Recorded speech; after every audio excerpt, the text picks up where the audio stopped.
कार्यक्रम के पुण्यार्जक परिवार हैं Shri Parasnath re rolling mills limited, Durgapur 1, Bardhaman, Paschim Bangal. Amita Jain, wife of Anil Kumar Jain. Sangeeta Jain, wife of Vipin Kumar Jain.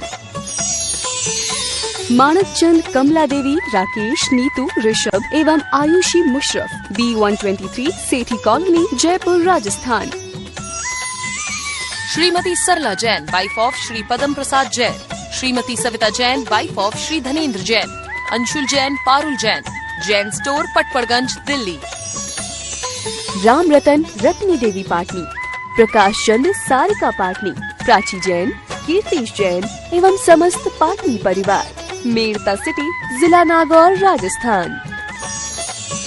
दिवंगत श्री मोहन लाल जी पाटनी कलकत्ता की पावन स्मृति में सौभाग्यमल राजकुमारी, सुनील संगीता, साहिल प्रज्ञा एवं उत्सव कलकत्ता, टीकम सुशीला, नवनीत अनामिका, विकास श्वेता एवं सिद्धांत बेंगलोर, बाबूलाल शकुंतला कलकत्ता, अरविंद रेणु एवं यशवर्धन बेंगलोर। जय जिने यस्य स्वयं स्वभावाप्ति रभावे कृष्ण कर्मणः तस्मै संज्ञान रूपाय नमोस्तु परमात्मने। पंच परमेष्टि भगवान की जय। पहली ज्ञानशाला में ये बताया था कि मोह के द्वारा जिनका ज्ञान ढक जाता है वे अज्ञानी हैं, अन्य को अपना मानते हैं, स्वभाव को नहीं जानते। तो उनकी मान्यता कैसी होती है, आचार्य स्वयं अगले श्लोक में लिख रहे हैं। आइए श्लोक नंबर 8 निकाल लीजिए, पृष्ठ नंबर 12। वपुर्गृहं धनं दाराः पुत्राः मित्राणि शत्रवः सर्वथान्य स्वभावानि मूढ़ स्वानि प्रपद्यते। कल की ज्ञानशाला में ये पढ़ाया था, नशीले कौंदों को खाने से जो मतवाला व्यक्ति है वह वस्तु के स्वभाव को नहीं समझ पाता। उसी तरह मोह के द्वारा जिनका ज्ञान ढका हुआ है वो वस्तु को नहीं पहचान पाते। कैसे नहीं पहचान पाते? आचार्य की गाथा बहुत अच्छी, देखिए श्लोक को। बपू माने शरीर, ग्रहम मकान, धन माने संपत्ति, दारा माने स्त्रियां, पुत्र माने पुत्र, मित्र और शत्रु, सब संसार में सबको इनसे पाला पड़ता है। कह रहे हैं आचार्य, शरीर, ग्रह माने मकान, धन, स्त्रियां, पुत्र, मित्र और शत्रु, सर्वथा ये सब प्रकार से अन्य स्वभावानी, अन्य स्वभाव वाले हैं। मेरा स्वभाव अलग, इनका स्वभाव अलग। सर्वथा माने सब प्रकार से अन्य स्वभाव वाले हैं। मूढ़ अज्ञानी, कौन सा अज्ञानी? जिसका ज्ञान मोह के द्वारा ढका हुआ है, जिसको विवेक ही नहीं है, जो यही नहीं जानता मेरा क्या तेरा क्या। मूढ़ वो अज्ञानी, स्वानी अपना, ये सब मेरे हैं ऐसा समझता है। फिर एक बार देखें, बहुत अच्छा। शरीर, मकान, धन, स्त्रियां, पुत्र, मित्र और शत्रु, ये सर्वथा माने सब प्रकार से अन्य स्वभाव वाले हैं। लेकिन मूढ़ जो अज्ञानी है, जिसके ज्ञान के ऊपर मोह का पर्दा पड़ा हुआ है, जिसे वास्तव में ज्ञान है नहीं, वो स्वानी, इनको अपना समझता है। शरीर मेरा है, पुत्र मेरे हैं, स्त्रियां मेरी हैं, ऐसा मानता है। नीचे फिर देखें, ये सब चीजें सर्वथा अन्य स्वभाव वाली हैं, लेकिन अज्ञानी मोही जीव उनको अपना समझता है। अपनी वस्तु को अपनी समझने में क्या बुराई है? वस्तु अपनी तो हो, जो वस्तु अपनी नहीं उसे अपना कहें तो अज्ञान ही है। हम खूब तो पढ़ते हैं, जहां देह अपनी नहीं तहां न अपनों कोय, घर संपत्ति पर प्रगट हैं पर है परिजन लोय।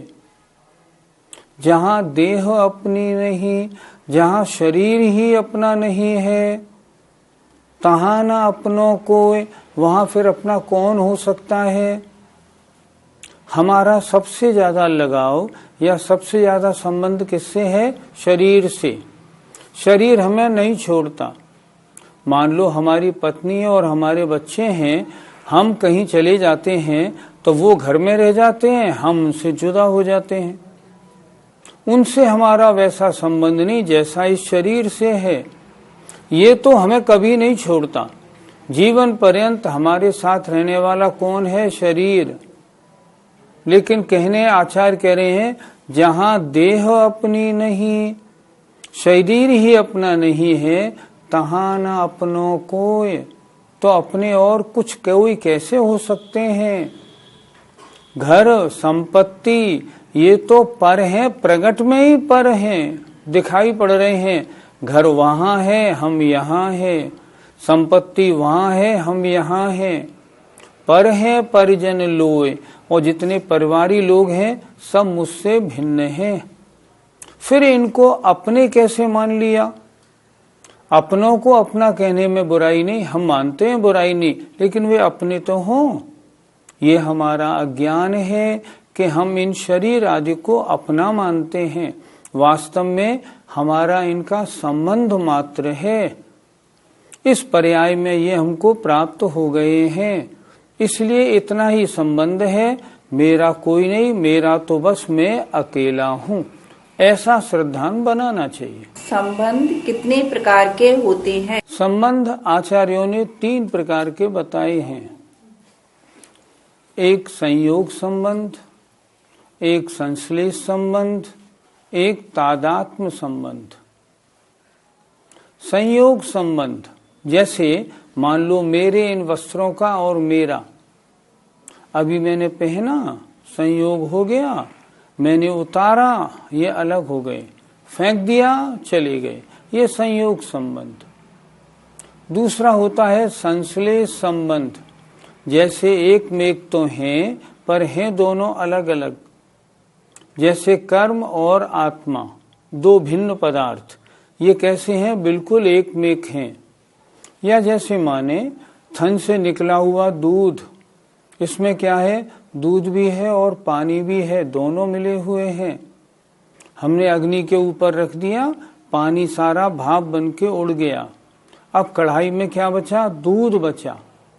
दूध और पानी का संबंध, जो संबंध किन्हीं कारणों से अलग हो जाए, दिखे एक सा, वो कहलाता है संश्लेष संबंध। हमारा और शरीर का संबंध संश्लेष संबंध, शरीर और आत्मा का एक में एक संबंध है। ये दोनों संबंध मेरे नहीं हैं। एक होता है तादात्म्य संबंध। तादात्म्य संबंध जैसे मेरी आत्मा का और ज्ञान दर्शन का संबंध, गुण गुणी का संबंध, ये क्या है? तादात्म्य संबंध है। आत्मा होगी तो ज्ञान दर्शन होगा, ज्ञान दर्शन होगा तो आत्मा होगी। मेरा क्या है? ज्ञान दर्शन आदि गुण मेरे हैं। शरीर मेरा नहीं, कर्म मेरे नहीं, स्त्री पुत्र आदि मेरे नहीं, संयोग संबंध मेरा नहीं, संश्लेष संबंध मेरा नहीं। हाँ, तादात्म्य संबंध है, वो मेरा स्वरूप है। तो तादात्म्य संबंध को हमें अपना मानना है, अन्य को नहीं मानना। हम इनको अपना नहीं मानेंगे, लोक व्यवहार कैसे चलेगा? लोक व्यवहार के लिए इनको अपना मानना, इसकी मने आचार्य नहीं कर रहे हैं। मैं मंदिर से घर जाऊंगा तो अपने मकान में घुसूंगा या दूसरे के मकान में? नहीं, मैं अपने मकान में ही प्रवेश करूंगा। क्यों करूंगा? ये मकान मेरा है। तो ये मानिए ना, ये मकान मैंने बनाया, इस पत्नी के साथ मेरे फेरे पड़े, इसलिए ये मेरी कही जाती है। ये मकान मैंने बनाया, इसलिए ये मकान मेरा है, बस इतना। लेकिन वास्तव में मेरा कुछ नहीं। सामायिक पाठ में एक पंक्ति बड़ी सुंदर आती है, मेरो है एक आत्म तामे ममत जुकीनो, और सबे मन मम भिन्न जान समता रस भीनो। मात पिता सुत बंधु मित्र ती आदि सबे यह, मोते न्यारे जान जतारत रूप गयो अब। मेरो है एक आत्म, मेरा तो सिर्फ एक आत्मा है, बस उसी में मुझे ममत्व है। ममत्व ने मेरापना। और सबे और अन्य सब पदार्थों को भिन्न जान, ये सब मुझसे भिन्न है। समता रस भीनो, मैं समता परिणाम रूप परिणमन करता हूँ। ये बच्चा है, मुझसे उत्पन्न हुआ है, इसलिए मेरा कहा जाता है। वास्तव में मेरा कोई नहीं, मेरा तो मैं हूँ। अगर वो आप मानती हैं और वो आपका है, तो वो आपके साथ हमेशा क्यों नहीं रहता? सोचें, वो वहां रहता है, आप यहाँ रहते हैं, इसका मतलब वो आपका नहीं। आपका वो जो आपके साथ हमेशा रहे, जो परभव में भी आपके साथ जाए, वो तो आपका। जो यहीं रह जाए वो आपका कैसे हो सकता है? इसलिए लोक व्यवहार के लिए मानने में आपत्ति नहीं, पर वास्तव में अपना मानने में आपत्ति है। तो फिर इन सब चीजों से ममता कैसे छूटे? अगर हम उनकी वास्तविकता को जान जाएं, तो ममता अपने आप छूट जाए। बेटा है, बेटा 20 वर्ष का हुआ, वो चला जाता है। मेरा था तो मेरे साथ रहता।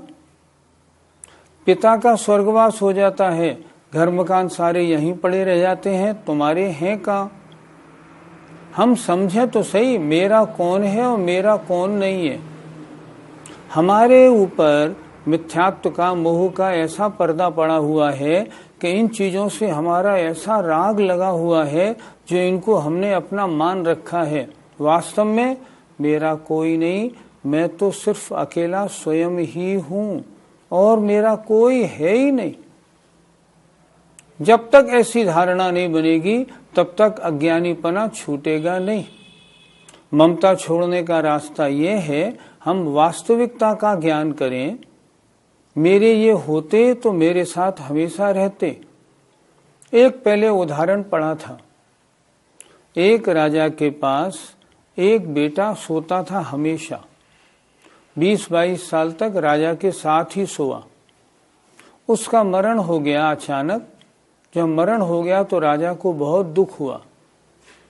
राजा ने कहा, अब ये मर के मालूम नहीं कहाँ गया होगा, बिना मेरे ये बहुत रोता होगा, वो मेरा था, मेरे बिना रह ही नहीं सकता। कथा हिंदुओं की है। वहां नारद जी आए। नारद जी ने कहा, राजन दुखी क्यों हो कि मेरा बेटा मर गया, इसलिए मैं दिन भर रोता रहता हूँ। वो भी वहां रोता होगा, मैं भी यहाँ रोता हूँ, तो जरा मुझे मेरे बेटे से मिलवा दो। नारद जी ने ध्यान लगाया, मालूम पड़ा वो स्वर्ग में है। राजा को स्वर्ग में लेके पहुंचे। दरवाजे पे घंटी बजाई, गेट खोलो भाई। अंदर से वो राजा का लड़का निकला। बोलता है, क्यों, क्या काम है? नारद जी बोले, तुम्हारे पिता तुमसे मिलने आए हैं, तुम्हारे बिना बड़े व्याकुल हैं। लड़का बोलता है, कौन से पिता? मेरे पास टाइम नहीं है, मैं तो अपनी देवियों के साथ मौज मस्ती में लगा हूं। कह दो मुझे उनसे मतलब नहीं। मैं किस किस पिता को याद करूं? मेरे तो हर भाव में पिता होते रहते हैं। कितने पिता मेरे हो गए। मेरे अवधि ज्ञान में हजारों लाखों पिता मुझे दिख रहे हैं। नहीं, मैं किसी को नहीं जानता। किवाड़ बंद कर लिया। राजा की आंख खुल गई। जिसको मैं अपना मानता था, वास्तव में वो मेरा था ही नहीं। मेरी भूल थी। जैसे उसके हजारों पिता हो गए, मेरा भी न मालूम कितने जीवों से संबंध हर भाव में अलग अलग बनता रहता है और बिछुड़ता रहता है। वास्तविकता क्या है? वास्तविकता में आत्मा का आत्मा ही है और कुछ नहीं। मेरे गुण मेरे हैं, बाकी सांसारिक कोई वस्तु न मेरी थी, न है, न आगे होगी। शिष्य कहता है, तो महाराज इन सब वस्तुओं का और मेरा संबंध किस प्रकार का है, इसे समझाइए। तो अब आचार्य अगला श्लोक लिखते हैं। दिग्देशेभ्य खगायेत्य संवसन्ति नगे नगे स्वस्व कार्यवसाद्यांति देशे दिक्षु प्रगे प्रगे। दिग माने दिशाओं से और देशे माने देशों से। दिशाओं से और देशों से। खगा पक्षीगण एत्यो आकर संवसंती निवास करते हैं, बैठ जाते हैं, बसेरा करते हैं, नगे नगे वृक्ष वृक्ष पर। हम लोग देखते हैं शाम हुई और पक्षियों ने पेड़ पर आना शुरू कर दिया। आचार्य ने उसी प्रसंग को यहाँ श्लोक में इस प्रकार लिखा है। कहाँ से आते हैं ये पक्षी? अलग अलग दिशाओं से, अलग अलग देशों से आते हैं और उस पेड़ पर बसेरा करते हैं। देखो, दिग माने दिशा और देशों से, अलग अलग दिशाओं से, अलग अलग देशों से। खगा माने पक्षी, एत्य माने आकर, संवसंती बसेरा करते हैं, नाइट होल्ड करते हैं, नगे नगे वृक्ष वृक्ष पर। फिर क्या होता है? और फिर सवेरा होते ही प्रगे प्रगे प्रातः काल होने पर स्व स्व कार्य अपने अपने कार्य से, कार्य बसात कार्य के अनुसार यान्ति चले जाते हैं। कहाँ? देशे अलग अलग देशों में और अलग अलग दिशाओं में। सवेरा हुआ, सारे पक्षियों ने उड़ना शुरू कर दिया। रात को उन पक्षियों ने पेड़ पर बसेरा किया। अगर पेड़ ये मान ले ये सब पक्षी मेरे हैं, अरे तेरे नहीं हैं। सुबह होते ही सब उड़ जाएंगे, अपने अपनी दिशा, अपने अपने देशों में सब चले जाएंगे। तू इनको अपना कैसे मानता है? ये बात बहुत अच्छी तरह, बहुत सुंदर श्लोक लिखा है। फिर एक बार देखें। अपने अपने कार्य के वश वे सभी चले जाते हैं। प्रगे प्रगे प्रातः काल होने पर अपने अपने देश को, अपनी अपनी दिशा को। जो इधर से आया था इधर चला गया, उधर से आया था उधर चला गया। एक बार फिर देखें। दिशा और देशों से, खगा माने पक्षी, एत्यो माने रात्रि को आकर, नगे नगे वृक्ष वृक्ष पर संवसंती बसेरा करते हैं। और प्रगे प्रगे प्रातः काल होने पर अस्वस्व कार्यवशात अपने अपने कार्य के वश से अपने अपने देश और दिशा को यान्ति चले जाते हैं। कोई नहीं बचता। अगर आप 8 बजे देखेंगे पेड़ के ऊपर एक भी पक्षी नहीं मिलेगा। अगर ये अपने नहीं है तो हमको कैसा चिंतन करना चाहिए?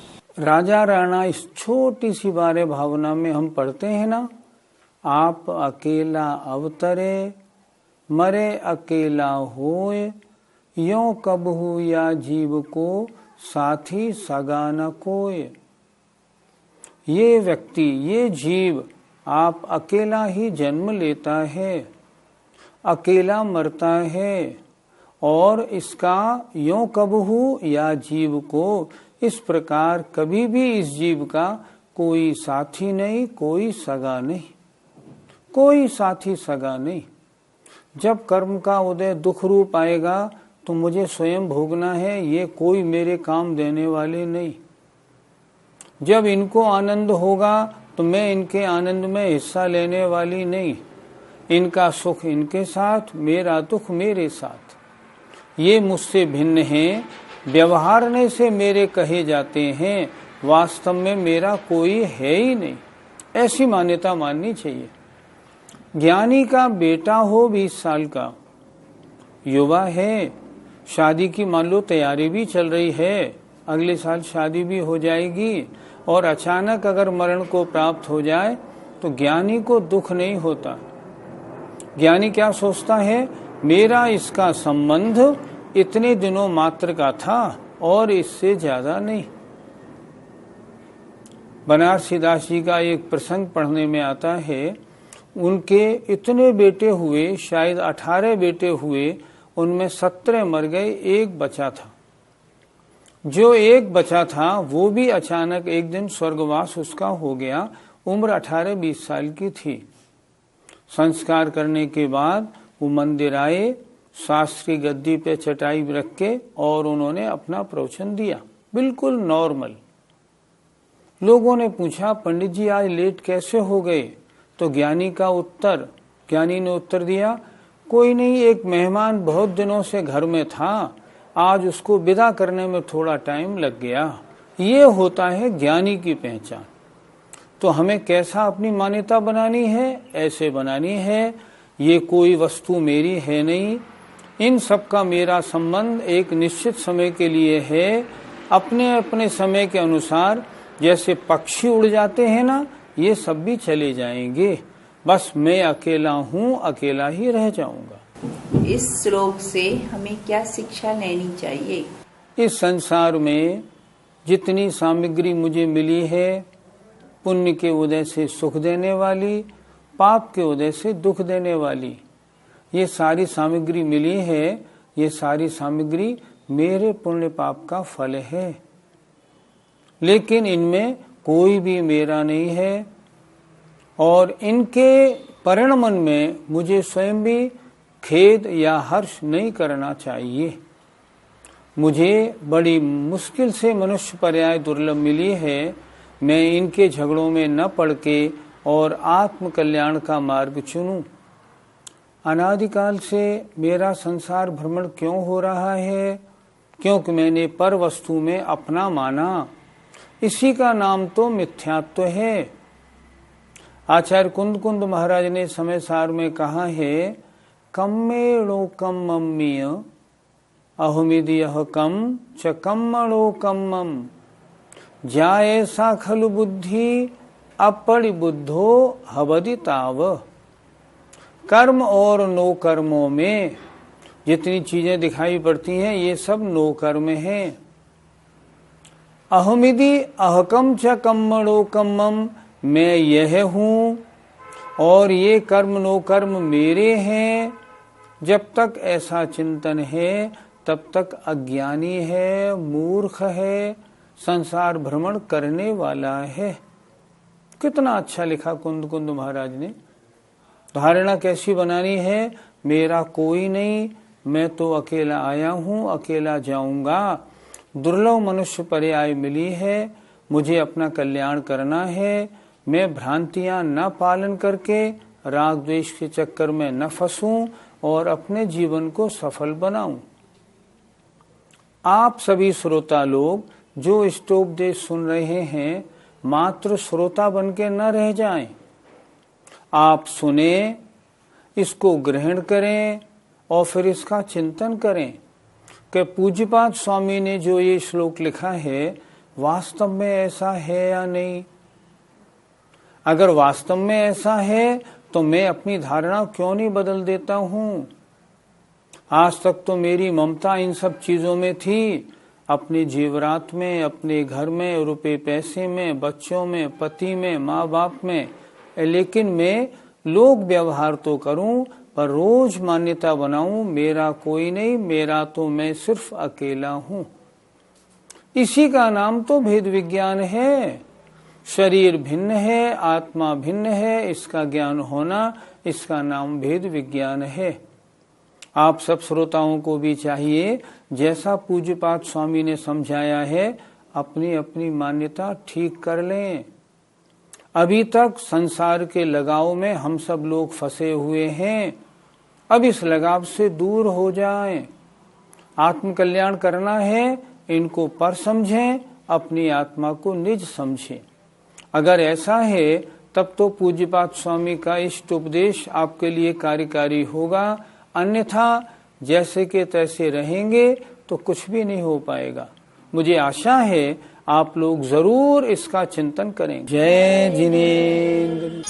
इस कार्यक्रम के पुण्यार्जक परिवार हैं Shri Parasnath re rolling mills limited, Durgapur 1, Bardhaman, Paschim Bangal. Amita Jain, wife of Anil Kumar Jain. Sangeeta Jain, wife of Vipin Kumar Jain. Manak Chand, Kamla Devi, Rakesh, Neetu, Rishabh एवं Ayushi Musharraf, B123, Sethi colony, Jaipur, Rajasthan. Shrimati Sarla Jain, wife of Shri Padam Prasad Jain. Shrimati Savita Jain, wife of Shri Dhanendra Jain. Anshul Jain, Parul Jain, Jain store, Patparganj, Delhi. Ram Ratan, Ratni देवी पाटनी। प्रकाश चंद, सारिका पाटनी। प्राची जैन, कीर्तिश जैन एवं समस्त पाटनी परिवार, मेड़ता सिटी, जिला नागौर, राजस्थान। दिवंगत श्री मोहन लाल जी पाटनी कलकत्ता की पावन स्मृति में सौभाग्यमल राजकुमारी, सुनील संगीता, साहिल प्रज्ञा एवं उत्सव कलकत्ता, टीकम सुशीला, नवनीत अनामिका, विकास श्वेता एवं सिद्धांत बेंगलोर, बाबूलाल शकुंतला कलकत्ता, अरविंद रेणु एवं यशवर्धन बेंगलोर।